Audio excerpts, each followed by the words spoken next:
Greetings, it is I, Tantus Van Dracovin, Lord and Emperor of the Dracovin Empire, and welcome. It is time to continue my review of various anime series and giving you some suggestions on how you can use them in your BESM games. Today I've got 4 more series. I got 2 more from last season, and of course 2 more from 2015. So this is 2 more of fall 2016 season and a couple more from the 2015 seasons. Let's start with the ones from fall 2016. I've got Time Bokan 24 and Idle Memories. Let's start with Time Bokan 24. So we focus on Toshio, this high school student who, through a series of events, gets recruited into the 24th century Time-Space Bureau, which has this goal of traveling back in time and learning the true history of various events that isn't told in history books. So they're seeking out this true history, which is, well, much different usually from the actual history that's in the history books. There is this trio that work for an organization that opposes them. They have their own personal reasons for diving into this, but they seek to basically prevent the true history from being discovered and the history books to remain the way that they are. That's the basic premise of the anime. Now the genres are, of course, adventure. They travel to various different times to observe various different sort of events going on, learn about them, and then add them into the true history of the history books. Basically, correcting history into what it should be actually. Now, it's a comedy series. Oftentimes, this true history is really ridiculous things that happen. It has this very comedical element to the entire thing, and it's very silly because of it. It's also a mecha. Their time ship is a mecha in itself, and the bad guys summon mechas to fight them in the various times, and then they summon a number of other mechas to basically merge with theirs, all giant robot style, to battle against the 2 mechas, so there's a lot of mecha fights also. Now I rate this one a 3. There's a level of silliness to it that I just can't accept, and it is sort of a remake of a much older series, which I think is another reason that it tends to draw me away a little bit, but it is still not a bad series, and it's very interesting, and the comedy does hit home at times that it just makes it very silly. Just other times it is a little too silly, and that's why it doesn't get quite as high a rating for me. Now, if you're using this in a BESM game, I would suggest 175 points. The fact is, your characters are just going to be relatively normal people. They'll be members of the Space-Time Bureau, whether you have them for more like a modern-day character that's been driven forward in time, or people from the 24th century. It will be their goal to travel back in time and discover the true history of the world to various events and locations where whatever true history actually exists in that's been hidden in amongst the history books, being kept from people from knowing them. And of course, along the way, you will have to deal with your own versions of an evil organization trying to keep history the way it is. And so you'll get into mecha fights and have your own sort of battles that way. It should also be important to note that there should be very silly situations to it. The true history should be the most ridiculous thing you could think of for the true history, and feel like it shouldn't fit, but it does in some kind of weird way, and even the villains should be ridiculous in a way, and just make everything just a little bit silly, and you'll be fine with when you're putting it together. So let's move on and talk about Idle Memories. This is set in a near future, where live performances using virtual reality are becoming much more commonplace. So this is important to note, it is, of course, an idol anime. I haven't really talked about any of these before, so this is the first one I wanted to introduce, because those are an anime genre I should talk about.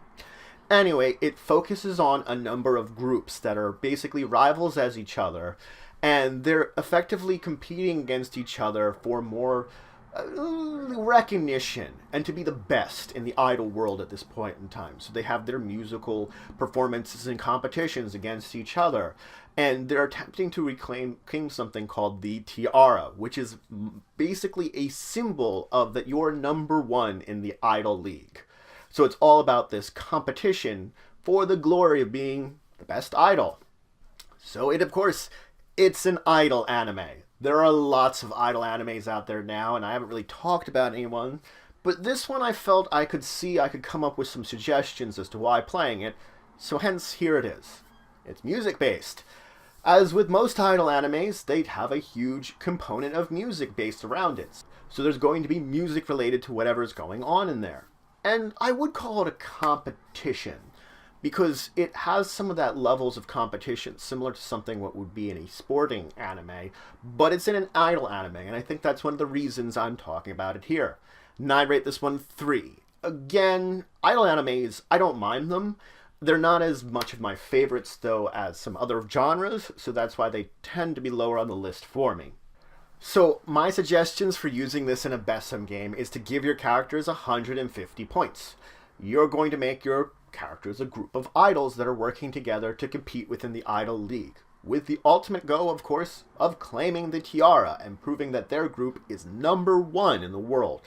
And you'll go through this with a series of performances and competitions that they're going to be participating in order to prove their worth. They'll be overcoming rivals and proving their strengths and their ability to perform greatly at any kind of situation. And you'll build together whatever performances they are as a combination of a matter of skill checks and descriptions that working together between the two of these, that like how well they make their skill check might mean that they come up with a better description than what they would be if they had a lesser skill check. And combining these two works together this performance to make it greater, while still remembering you're working with that virtual reality component to it that's important to integrate into this entire setup. So it'll be a very interesting build that you'll be putting together for your characters.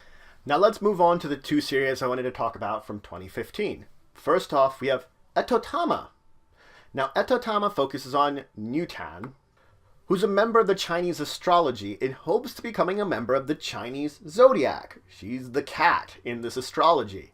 Unfortunately, she suffers from an amount of memory loss, and she's also kind of an idiot, so she comes up with really foolish plans in order to join in the zodiac. Along the way, she meets Takeru, a high school student living alone in Akihabara, and effectively becomes a freeloader in his house. She just begins to stay there. And so that's where she sort of ends up with living. Now, we also learn about soul love, this mysterious energy that these members of the zodiac and the astrology can use, and effectively it's created through emotional bonds with humans. Effectively, if you earn their gratitude, you can earn some of this soul love. And characters like Nutan can use it, of course, and energize it into their own souls in order to become this adult form, which then they can interact with the human world successfully. Or it allows them to do battle in the Eto world using a form called pretty mode. So it's an interesting juxtaposition of trying to gain this substance, effectively this gratitude, in order to exist within the human world and possibly do battling in the Eto world. Now for the genres for this one, I'd call it a comedy. Nyantan is an idiot. That's a good way of putting it. She's very foolish and does very foolish things, and it ends up being kind of comedical. It's also a fantasy. They have transformations, powers, and another world where they can do battle in. And I call it a little bit of a adventure, because it does have this entire thing of she's on this quest line in order to gain membership to the Zodiac. Of course, she really kind of doesn't have a chance in the way she acts, and really she has this home base of operations in Takeru's basically apartment that she's freeloading in, but still, it's interesting to see how she's trying to do this. Now again, I rate this one a 3. It was a very interesting series, but it didn't draw me in again as much as some of the others, just because the comedy was, it was idiot comedy, which is not always a bad comedy, but sometimes she just does things more foolish than you'd like. But some of the other components were very interesting in it. Now, if you're using this in a BESM game, I would recommend 300 points. You're going to make your characters either animal members of the Chinese astrology or animal members of the Chinese zodiac. And effectively, they're going to be dealing with some kind of human NPCs and interacting with them in some kind of normal, everyday life.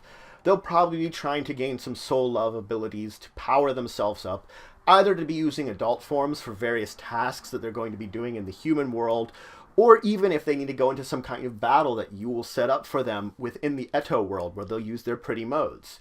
It's going to be this balancing act between them just being themselves in whatever setting they're in, basically similar to Nyantan, freeloading at someone's place, though they might be a little better than a freeloader, up to those characters, and then dealing with both trying to be using the adult form for appropriate things, and of course, battling it out. And it's this balance between these three things that's going to be important to building up the adventure you're going to have, and perhaps even rivalries or teamwork in between the characters, because perhaps they have a similar goal they're aiming for, or they're rivals for certain things, that they have a kind of conflict between the characters. And that will make for interesting times.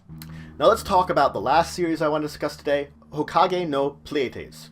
So we focus around Subaru, who's new to this one school that she's going into, and effectively she is chosen by this alien, Pleiadian, and to become basically a Pleiades, this person that has channeling their abilities in order to work for them, in order to gather up the Pleiades star fragments which have been sort of scattered across the world.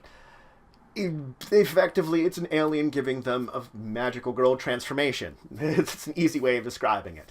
And now she doesn't end up being alone. She gathers with a group of friends who together try to gather up these star fragments, dealing with possible threats, unusual things going on, and trying to gather, even maybe perhaps rivals that are also trying to gather up the star pieces for their own wants, while all trying to complete the star and help out the alien that effectively has given them their powers. Now I call this one a magical girl. It is. They transform. They kind of get this interesting sci-fi witch sort of outfit that's very unusual. In that way, it is also, though, it's sci-fi. They have an alien. It's supposed to be more technology-based kind of powers they're granted, not magical-based. Even though it is a transformation and seems very magical girlish, it is that sort of concept that it is a different type of magical girl than ones that are traditionally used. I would also call it a school-based one, because they're all members of the same school. When at the school, they're all working together in order to gather these star pieces, effectively similarly in this kind of same club group. So it is very interesting that it focuses around this school life that they each have and the friendships they build amongst each other. Now I rate this one a 4. It was actually really entertaining for me, and again, it wasn't perfect, but it was very interesting for some of the twists in the storyline that actually occurred, and some of the things that are deeper meaning in the story, because the story seems very simple on the surface, but there is more to it that as you dive into the series, you learn about, and that's one of the reasons that in the end, it did end up being more of a 4 for me. So if you're using this in a BESM game, I would recommend 350 points. You're going to make your characters, of course, going to the same school. They're all going to become Pleiades, basically looking for these star fragments for the Pleiadian alien. And along the way, they will, of course, deal with rivals. They might deal with time travel, wishes, unusual abilities, monsters, possible other threats that are going on, things that are unusual, like traveling to black holes, which they have to do in one of the episodes. A lot of interesting concepts that are basically science fiction based, and you take this magical girl aspect to it, and it's all going to be about gathering these shard pieces and helping out this alien as long as they have their powers, while continuing this bond with each other that deepens the friendship at the school level. So it would be interesting to mix the school life for your characters and the life as effectively magical girls. So that's it for today. I introduced you to 4 more anime. I gave you a little bit of a review about them, and I told you some suggestions on the point values and some of the ways that you can build your roles and using them in your BESM games. Of course, in the next episode, we have plenty more series to go over that I'll talk about. But regardless, if you have any questions, comments, anything you say, anything you think I left out, please just leave in the comments below. Please like, share, and subscribe. Shows you support the channel, the Empire, the work I do. If you want to show some extra support, you could always check out my Patreon, link description below. But until the next time, I bid you farewell.